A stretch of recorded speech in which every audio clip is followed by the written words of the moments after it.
Hi guys, I'm coming to you after work on a Monday, and I just picked up Morgan from school, and I just wanted to make a really quick video for you guys, just to give you an update on what's going on and talk a little bit. So first off, I want to go over what happened with the polyp surgery.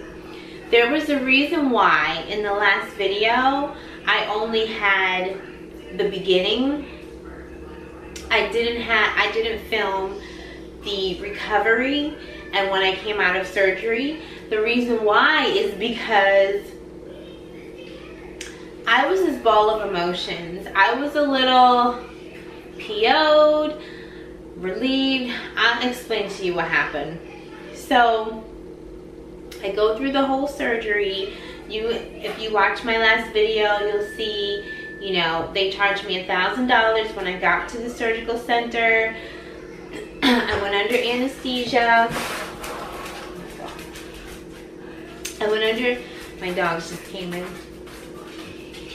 Open the door. I was under anesthesia. I did the whole 9. When I recovered, my doctor told me, okay, my doctor told me that I did not have a polyp. I had nothing. There was nothing there. She didn't have to do anything. It was just a shadow. That's what she said. So now, on one hand, I'm relieved that she didn't have to laser into my uterus. You know, because I already have enough problems. But on the other hand, I'm like, I just paid $1,000.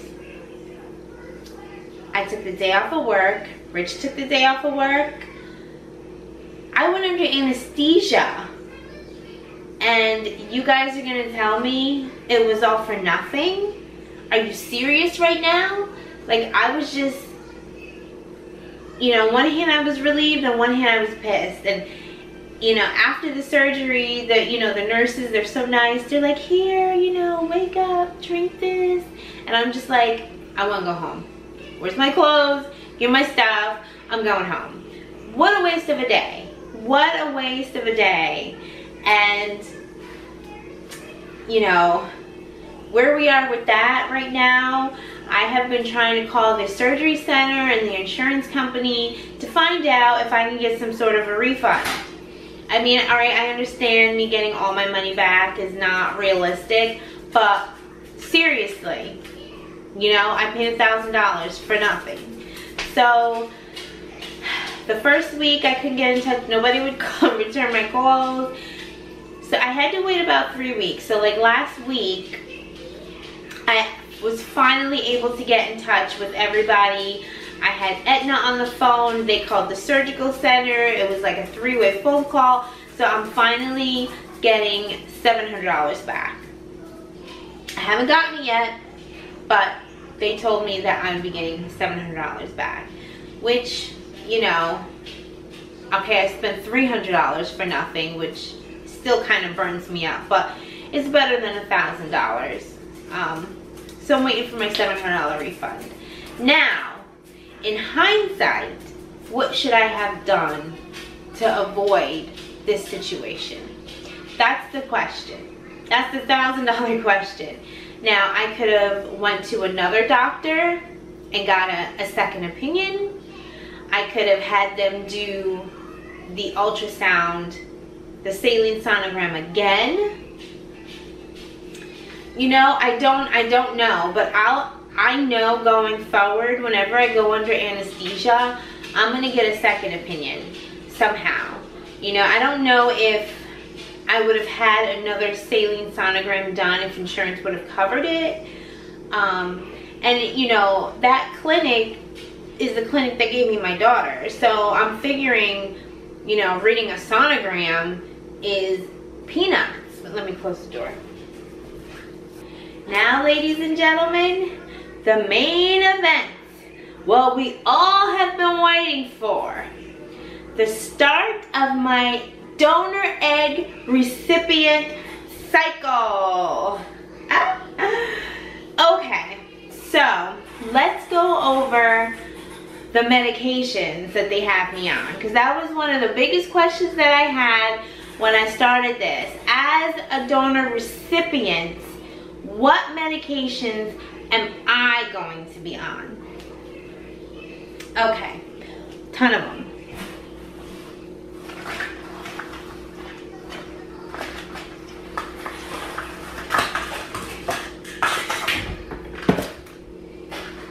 All right, the first thing they have me on are prenatals.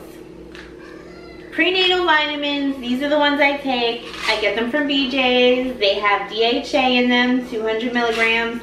And then I also take vitamin D, extra vitamin D, because when I started this whole process and they did the test on me, I was super deficient in vitamin D. So I know that I need to take both of these forever.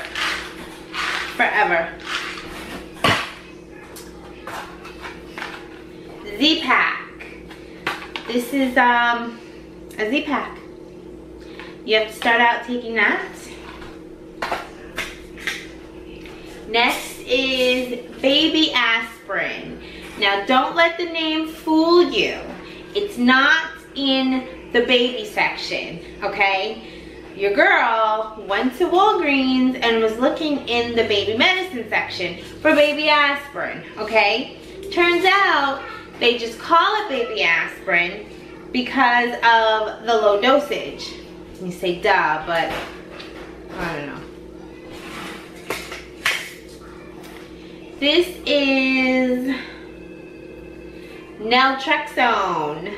Naltrexone. This I take once a day. Naltrexone.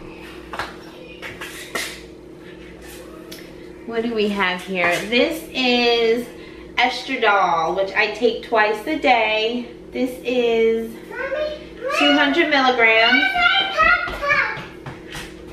Where's my backpack? In here. Were your cookies? I gave them to you in there. Let's see.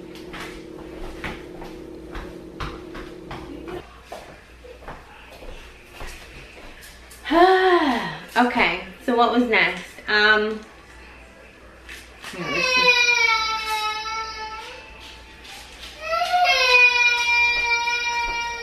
Morgan, I'm making a video. You have to be quiet, okay?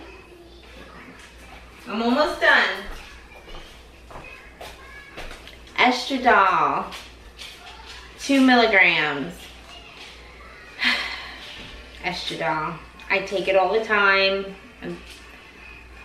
I won't say all the time, but I've taken it many, many times, and it makes me very emotional. I notice when I take estradiol. Like, I could be watching the news or a commercial, and I'll just start crying. Not a fan. Prednisone. This is twice a day also. The estradiol is twice a day, and so is this, 5 milligrams. So that is what I was told to take the first week. So it's 2 weeks that they prepare your uterus. So that was the first week. Now we get into the second week of medications. So you're gonna take everything that you took the first week and then some. They're gonna add to it. So you're gonna continue to take your prenatal vitamins. And I take the vitamin D as well. You're gonna take your prednisone, your estradiol, your low dose aspirin, and your naltrexone. Now, that is from week 1 that we're gonna continue to take. Week 2, and we're gonna add in tacrolimus. This, I believe, is what people take when they get organs. Well, if they have like an organ donor, to help their body adapt to the new organ. So you take this, progesterone shots in oil. You're gonna start that the second week. Cleocin, this is a suppository. There's only 3 days worth in here, so you're only gonna do it for 3 days, but you do that within the second week. And endometrium suppositories. You start this the second week. Now, so you have all these medications that you're taking in the second week, and then you continue to take that after the transfer up until your HCG blood test. So you take all of these the second week, and then the 2 weeks after. Well, it's really like 9 days because the blastocyst is 5. It's a 5-day transfer. So yeah, so you take all of these medications up until your HCG test. Okay? I hope this helps you guys. Thank you for watching. If you haven't subscribed, please subscribe. Feel free to leave comments. Thank you.